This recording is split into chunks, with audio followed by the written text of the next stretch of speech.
Shalom saudara-saudari yang terkasih dalam Tuhan. Puji Tuhan, senang sekali ada kesempatan dan waktu lagi untuk kita berjumpa di renungan audioku. Kali ini berjudul Discernment.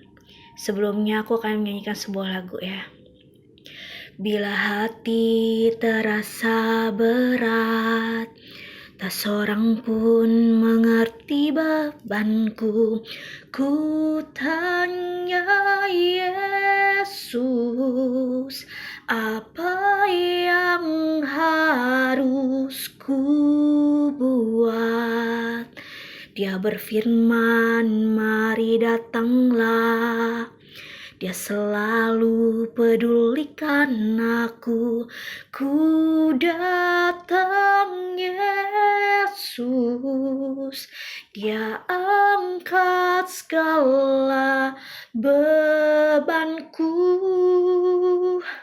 Sujud di altarnya. Ku bawa hidupku. Ku terima anugerahnya, Dia ampuniku dan bebaskanku. Dia ubah hidupku, baharui hatiku. Sesuatu terjadi saat datang di altarnya. Yaitu intermezzo aja laguku yang tadi, pembuka untuk renungan Discernment. Pernahkah kalian, kita semua dihadapkan pada suatu pilihan? Hidup ini tidak lepas dari banyak pilihan. Jika pilihannya itu antara yang baik dan yang buruk, pasti kita langsung cepat memilih yang baik pastinya. Tapi bagaimana jika pilihan itu di antara yang baik dari yang baik dan yang baik, dan seterusnya? Yang mana yang harus kita pilih? Sedangkan jawaban tentatif itu tidak berlaku. Bukannya jawaban iya atau tidak, tapi kalau di dalam hati kita masih ragu-ragu seperti bisa jadi, itu gimana? Jangan kayak kuis ya kan? Jadinya setelah aku mengenal iman Katolik lebih jauh, aku mengenal cara discernment. Aku terinspirasi juga setelah baca buku karangan Paul Suparo SC, judulnya Discernment, subtitlenya Panduan Mengambil Keputusan. Ya, terinspirasi dari situ setelah aku olah lagi juga sendiri. Yang aku tahu cara discernment itu, discernment itu artinya pembedaan roh. Jadi bukan cuma roh jahat atau roh baik gitu, tapi bisa pembedaan untuk mengambil keputusan yang mana yang sebenarnya kehendak Allah Tuhan, yang kehendak Tuhan terjadi dalam hidupku yang mana nih gitu, yang terbaiknya. Nah, caranya kita bisa, yang pertama, cara praktis discernment. Yang pertama, mengambil posisi duduk yang nyaman dan sopan. Atur napas terus, arahkan hati, pikiran, seluruh jiwa dan raga kita kepada Tuhan. Ingat, jangan mengosongkan pikiran, tapi tetap jaga agar tubuh jiwa roh kita rileks, santai, sambil atur napas terus. Nah, ini terus-menerus ya. Jangan sekali beberapa saat aja terus langsung udahan.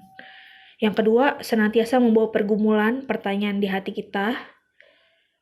Naikkan kepada Tuhan lewat doa. Nah, ini discernment juga nggak sekali, 2 kali, bisa juga secara teratur sampai dapat jawaban yang pasti ya. Naikkan doa teratur pada Tuhan. Minta Tuhan memberikan petunjuk, misalnya, Tuhan bila aku memilih pilihan, misalnya yang pilihan aku masuk kerja di sini, Tuhan setuju gitu, misalnya gitu ya, pernyataan gitu. Nah, terus setelah beberapa menit gitu ya, kalau aku sih biasanya sekitar 10-15 menit ya. Setelah itu rasakan benar-benar teliti suasana hati kita, rasa hati kita. Rasanya apa? Timbul rasa senang, ringan, nyaman, sukacita. Nah, berarti itu pilihan kamu itu benar. Yang tadi pertanyaannya tadi benar, Tuhan setuju. Kalau misalnya timbul rasa galau, kesal, gak nyaman, bingung, pokoknya tidak enak gitu rasa hatinya, suasana hatinya, berarti kurang sesuai dengan kehendak Allah. Discernment adalah cara yang terus-menerus bisa dilatih, bisa juga nggak langsung dapet gitu. Bila kerohanianmu kurang cukup baik, agak sukar untuk bisa dapat juga. Nah, kalau misalnya udah discernment, kamu berasa banget jawaban di suasana hatimu itu bagus, enggak gitu ya. Tapi kalau itu misalnya pada kenyataan kamu lakuin, misalnya kerja atau kuliah atau apa, tapi salah ternyata.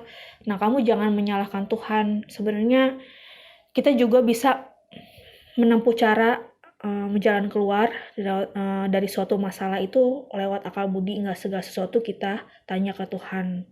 Jadi iman juga bekerja lewat akal budi juga, jadi saling melengkapi lah antara perasaan iman, akal budi ya, dengan pertimbangan data-data dan plus minusnya, bisa buat daftar gitu. Nah itu baik nggaknya gimana. Kalau misalnya satu pilihan itu udah tergolong dosa, misalnya apakah aku bisa mencintai dia, nah sedangkan dia itu udah menikah, ya itu udah jelas bukan kehendak Tuhan. Pokoknya yang tidak sejalan dengan perintah Tuhan itu jangan minta tawar-menawar lagi dengan Tuhan gitu. Semakin kita mendekatkan diri kepada Allah dan kejar terus gaya hidup kudus, kepekaan suara hati kita nanti juga akan semakin baik. Jadi tenang aja, segala sesuatu bertahap, nggak bisa instan ya. Tapi ini discernment ini cara yang termasuk praktis dan sangat efisien sih menurut aku.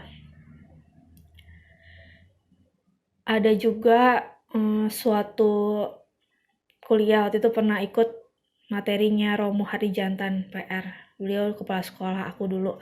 Ada yang pernah seseorang nanya ke dia, bukan di kelas ya, di luar, orang di luar nanya, bagaimana ya Romo untuk discernment, cara discernment, saya kan ada meeting penting sekali di kantor, itu penting banget, jamnya bentrok dengan kondangan atau acara undangan resepsi keluarga dekat misalnya gitu, bagaimana bisa milih yang mana? Terus dosen aku jangan ringannya menjawab, atur waktu aja. Ya pokoknya intinya bisa dipikir-pikir juga yang gimana, kan kita nggak bisa bilokasi juga kan, maksudnya kita bukan seperti punya karunia Santo Pio. Waktu dulu Santo Pio semasa hidupnya beliau bisa bilokasi, yaitu berada di 2 tempat sekaligus ya kan. Jadi kita bisa memutuskan lewat kehendak hati kita juga. Semuanya kan tergantung ke diri kita. Orang lain bisa ngasih saran, tapi yang tahu terbaik buat diri kita sebenarnya diri kita sendiri. Dan suara Tuhan Roh Kudus selalu memberikan jalan yang terbaik di hati kita, tergantung kita mau ikut atau enggak. Ya, terima kasih banyak, semoga berkenan semua di hati kita. Sampai jumpa di renungan berikutnya. Amin.